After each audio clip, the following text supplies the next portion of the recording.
আসসালামু আলাইকুম। আমি ডাক্তার নুরজাহান আক্তার, গাইনি ও প্রসূতিবিদ্যা বিশেষজ্ঞ ও সার্জন। আজ আপনাদের সামনে উপস্থিত হয়েছি খুবই সাধারণ একটা ব্যাপার নিয়ে আলোচনা করার জন্য। সেটা হচ্ছে মেয়েদের সাদাস্রাব।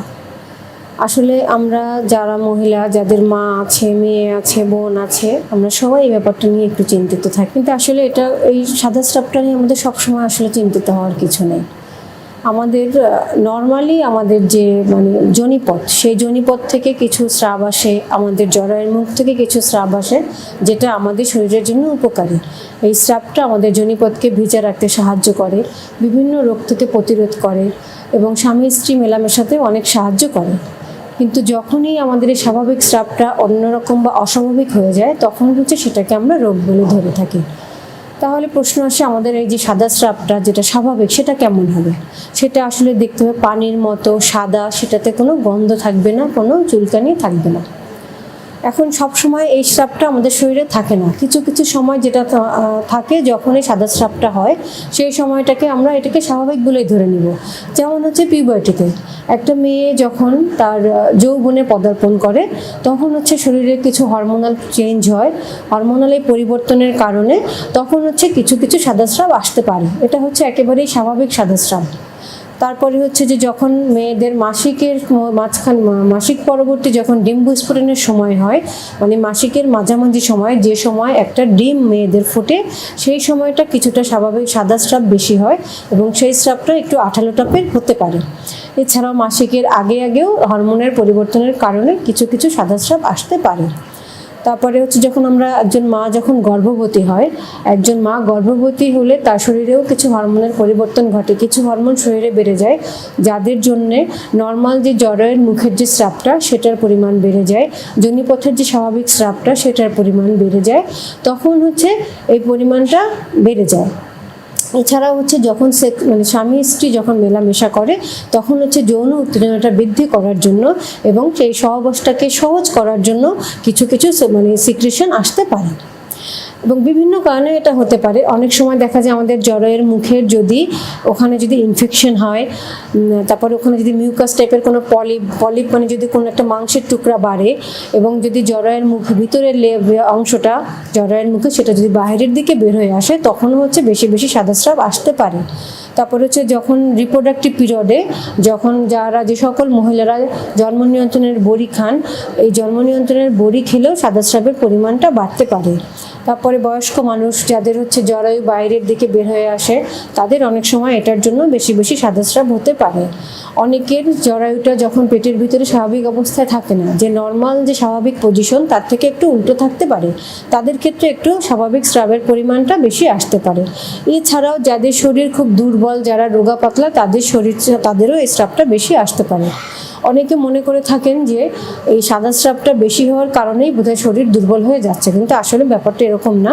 যারা বেশি দুর্বল থাকে, তাদের সাদা স্রাবটা একটু বেশি হয়ে থাকে। এখন যে তাহলে আমরা কখন এই স্রাবটাকে আমরা অস্বাভাবিক বলবো?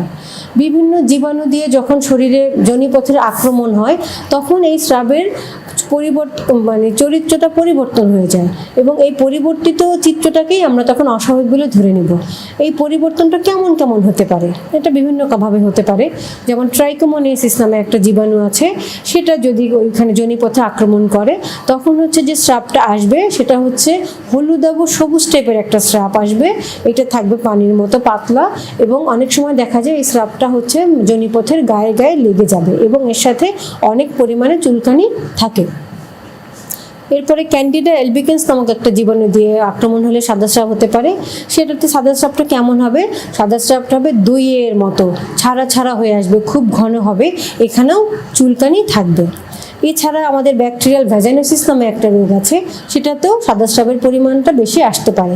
সেটা ধূসর সাদার থেকে শুরু করে সবুজাভ হলুদ থেকে শুরু করে সাদা পর্যন্ত একটা স্রাব আসতে পারে। এই স্রাবটা অনেক পাতলা থাকবে এবং যোনিপথের গায়ে গায়ে লেগে থাকবে, কিন্তু এই স্রাবে একটা মাছের আষ্টে গন্ধের মতো একটা গন্ধ থাকবে। এছাড়া ক্যালামাইডিয়া ট্রাকোমোটিস নামক একটা জীবাণু দিয়ে হয়, সেটাতে পুজের মতো মিউকোপুরুলেন্ট ঠিক খুব ঘন ঘন স্রাব আসতে পারে। এবং অনেক সময় দেখা যায় যে বাচ্চাদের ক্ষেত্রে, বাচ্চাদের যদি যোনিপথে কোনো ফরেন বডি মানে নর্মাল না, যেমন ধানের টুকরা, ময়লা এরকম যদি কিছু যায় বা বাচ্চারা যদি সেখানে খুব খোঁচাখুচি করে, তখনও হচ্ছে এরকম সাদা স্রাব আসতে পারে। এবং ছোট বাচ্চা, একদম ছোট বাচ্চাদেরও জন্মের পরে যখন হরমোনের, মায়ের বডির থেকে যে হরমোনটা পায় সেটার পরিমাণটা যখন কমে যায়, তখনও এখানে চুলকানি হতে পারে এবং চুলকানির সাথে সাথে সাদা স্রাব আসতে পারে। এখন এই রকম যখন সমস্যা হবে তখন হচ্ছে আমাদের কিছু কিছু চিকিৎসা করতে হবে। তবে চিকিৎসার আগে আমাদের কিছু স্বাভাবিক নিয়মাবলী মেনে নিতে হবে। সেটা হচ্ছে যে যারা খুব দুর্বল, যারা ঠিকমতো খাওয়া দাওয়া করে না, তাদের পুষ্টিকর খাবার খেতে হবে। শারীরিক যে কোনো অবস্থা সেটার কিছুটা উন্নতি করতে হবে। যারা বড়ি খায় তাদের ক্ষেত্রে এরকম বেশি বেশি স্রাব আসলে আমরা বড়ি খাওয়াটা বন্ধ করে দিই, বলি তখন তাদেরকে অন্য কোনো পদ্ধতি নেওয়ার জন্য। এছাড়া হচ্ছে আমাদের যে যোনিপথে যে স্বাভাবিক পরিষ্কার পরিচ্ছন্নতা সেটাকে আমাদের করতে হবে, মেনটেন করে চলতে হবে।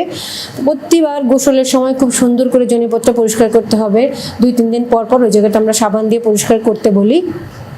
এবং হচ্ছে এছাড়া হচ্ছে যে যেটা মানে আন্ডার গার্মেন্ট যেটা আছে সেটা আমরা বলি যে আপনারা একটু ঢিলা ঢালা কাপড় পরবেন এবং সুতির জাতীয় কাপড় পরবেন। এছাড়াও আরও কিছু চিকিৎসা আছে, যদি জরায়ু যদি বাইরের দিকে বের হয়ে আসে, মুখে ঘা হয়ে যায়, সেক্ষেত্রে আমরা হচ্ছে জরায়ুটাকে ভিতরে রিপোজিশন করে দিয়ে সেটার ঘায়ের চিকিৎসা শুকানোর পরে আমরা চিকিৎসা করি।